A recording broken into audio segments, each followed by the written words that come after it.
Welcome to the Daily Reflection Podcast with your hosts Michael L. and Lee M. This is a show that strives to provide inspiration through interviews with members of the recovery community based on a book by the same name, Daily Reflections. It's a collection of readings that moves through the calendar year, one day at a time, a reflection for each day, and a favorite quotation from the literature of Alcoholics Anonymous. We talk to members of the recovery community about that quotation and about that reading, and through that, they provide a little bit of their experience, strength, and hope around how they conduct themselves throughout recovery. We hope that this provides inspiration to folks that are maybe thinking about sobriety, thinking about getting sober. If you're listening to this on Apple Podcasts, I'd love to get a rating. Let us know what you think. Ratings help us appear in the search results, and it also lets us know what you think. So we'd love to hear your feedback. Thanks, everybody. I hope you enjoy this episode. Good morning, Mike. It's February 8th. How are you doing? I'm doing good, Lee. How are you? I'm great. Great. Happy to be here. So today we're talking about convincing Mr. Hyde.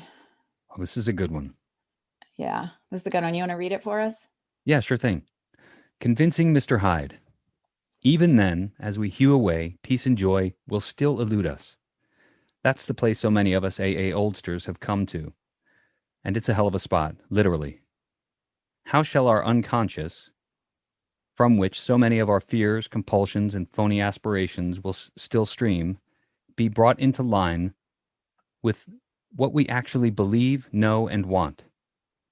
How to convince our dumb, raging, and hidden Mr. Hyde becomes our main task. That's from The Best of Bill, pages 42 and 43. Regular attendance at meetings, serving and helping others, is the recipe that many have tried and found to be successful. Whenever I stray from these basic principles, my old habits resurface, and my old self also comes back with all its fears and defects.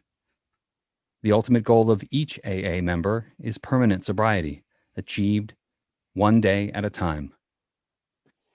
Pretty powerful. It is. Yeah, I relate completely. I mean, I feel like everyone, maybe not everyone, but nearly everyone that comes into the rooms can relate to a Mr. Hyde. I mean, it says in the very beginning of the Bill W. quote that even then, as we hew away, peace and joy may still elude us. I mean, we've hewn away, I guess, through the steps 1, 2, 3, 4, 5, 6, and 7, 8, and 9. Just so much of the self, so much of the character defect driven life.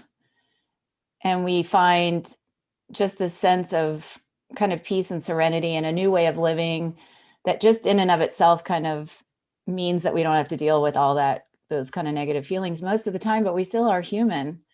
And the self-will still comes back and fears still creep in.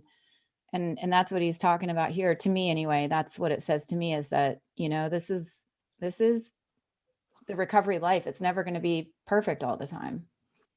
Yeah, I relate to that. I think in some respects, when I first read it, I was a little disappointed because it's almost like there is no promise that it's going to be perfect and we're not going to have to continue to work. Even though we hew away, we need to continue to do certain things.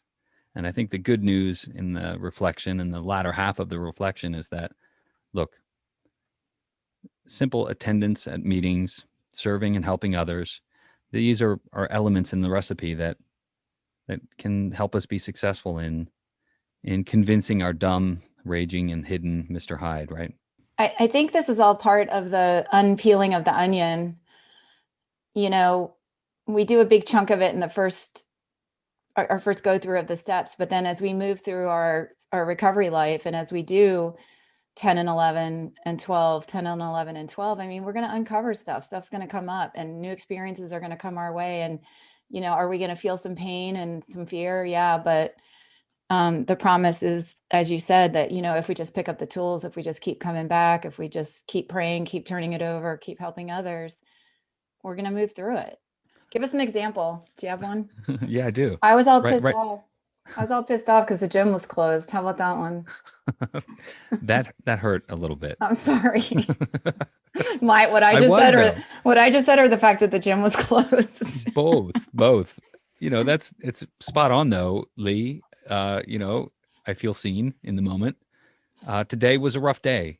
I didn't feel 100%.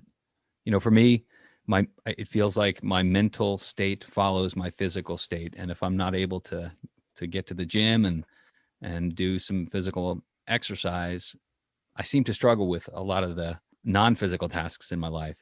So what did I do? What did I do about it?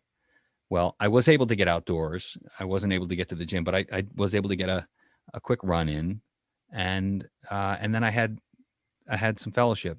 I spent some time with someone I'm working with. We read the book, and I made a meeting this morning, and I feel good. I feel like everything's right in the universe.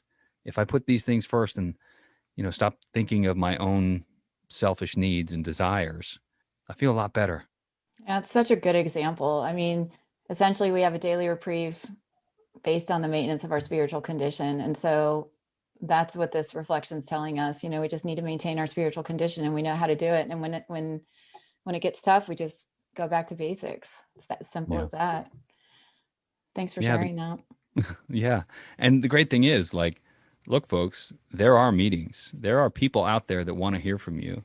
If you're in recovery and you're not going to regular meetings and you're not talking to other people that are in recovery, I think you're missing out. I mean, these are the things that for me, I'll speak for myself.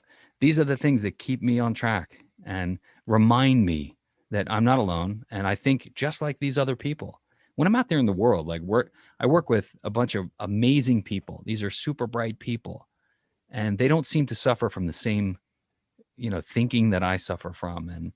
Um, and I know I've heard it said on a recent podcast that you're not supposed to compare your insides with other people's outsides, but I know I think differently until I get to a meeting and I hear somebody share about something that I can relate to, and they share the way they think, and that plugs me right in, and I feel like, you know what, I'm not alone in the universe. I'm not alone in this disease, and man, what a way to like right size yourself, right? Yeah, I love it.